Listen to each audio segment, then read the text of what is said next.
Samedi 3 septembre à Mézy, dans l'Yonne, environ 450 manifestants s'étaient donné rendez-vous sur la place de l'église du village pour ce rassemblement annuel contre la vivisection. Les manifestants de toute la France et plusieurs associations avaient fait le déplacement pour soutenir le collectif contre l'expérimentation et l'exploitation animale qui organisait ce rassemblement. Vous me direz pourquoi dans ce petit village qui semble si tranquille? Parce qu'ici, le centre d'élevage du domaine des Souches, caché au cœur de la forêt de Bourgogne, fournit des chiens aux leaders français du médicament, mais pas que. Alors, le propriétaire du centre d'élevage des Souches s'appelle Michel Carré. Il est aussi président du centre d'enfouissement de Ronchères, élu à la mairie de Mézy, fait partie du Rotary Club. C'est un notable de la région, c'est assez tentaculaire.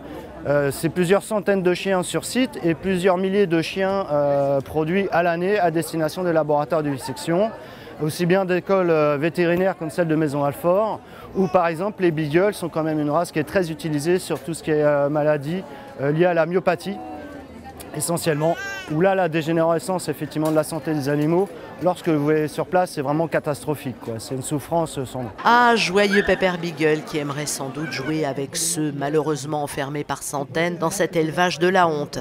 On fournit du chien en veux-tu, en voilà au laboratoire de vivisection. Comment vous avez eu vent de ce qui se passait à l'intérieur, parce que c'est pas facile d'y entrer? Depuis quelques années, on avait appris l'existence de l'élevage et puis une association, One Voice, avait recueilli un témoignage d'un ancien salarié à l'époque, attestant de maltraitance au sein de cet élevage. L'association a mis en place une procédure juridique. Malheureusement, le témoin s'est retourné. L'éleveur a porté plainte contre l'association qui s'est vu subir une amende et une interdiction de communiquer sur l'élevage depuis des années. Nous, de notre côté, voyant que derrière ça, la loi de l'Omerta se mettait en place et on essayait de museler toute la communication, on s'est dit on ne va pas laisser ça en l'état et on va mettre un gros coup de projecteur. Alors L214 est une association antispéciste qui refuse toute exploitation animale. Et donc même si L214 n'a aucune campagne directement contre la vivisection, contre l'expérimentation animale, par principe nous soutenons tout à fait la démarche des organisateurs aujourd'hui, c'est pour ça que nous sommes là. Nous, on est uniquement axés sur les animaux destinés à la consommation humaine, mais tout de même révolté par ce qui se passe dans les laboratoires. La journaliste et auteure Audrey Jougla vient de sortir son essai « Profession animale de laboratoire ». Et ne croyez pas qu'elle ne sache de quoi elle parle. Elle s'est infiltrée dans les sous-sols interdits des laboratoires publics et privés où se cache une réalité épouvantable, une violence quotidienne systématique ignorée des gens comme vous et moi. Moi, je me suis rendu compte que finalement, on a trop souvent, en tant que citoyen, tendance à donner du crédit à la parole scientifique parce qu'elle est scientifique et on se dit qu'elle est objective, alors qu'en fait, pas du tout. Et ça, c'est quelque chose que vraiment, j'essaie de rappeler aux gens qui considèrent que la parole des militants a moins de valeur que celle des scientifiques.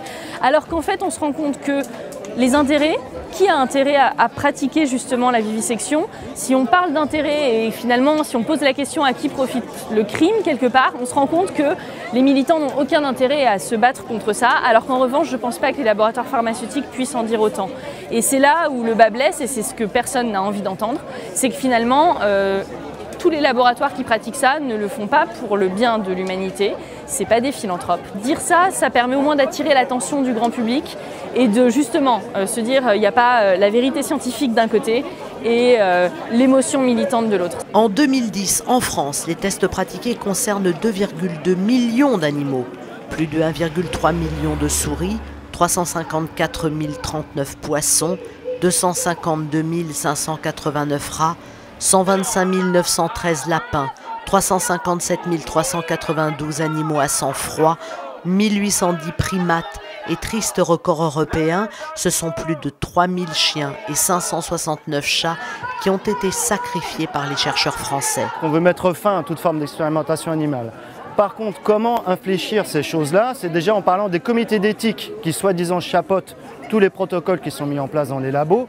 Et quand on creuse les compositions de ces mêmes comités d'éthique, ils sont majoritairement occupés par des personnes qui ont parti pris dans la vivisection, d'anciens expérimentateurs, etc., avec des fois un représentant de la protection animale et qui ne fait pas le poids effectivement au niveau des décisions qui sont prises.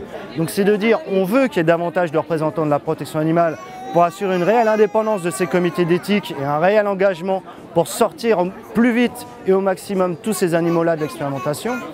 Et au-delà de ça, c'est de dire on veut aussi des enquêteurs associatifs et des vrais contrôles lors des contrôles sur les élevages comme le centre d'élevage des souches à Mézille, pour des contrôles non organisés, non prévus à l'avance et pas en se tapant main dans la main. Et pour ça, il faut la présence d'enquêteurs associatifs indépendants et avec des vrais contrôles non prévus à l'avance.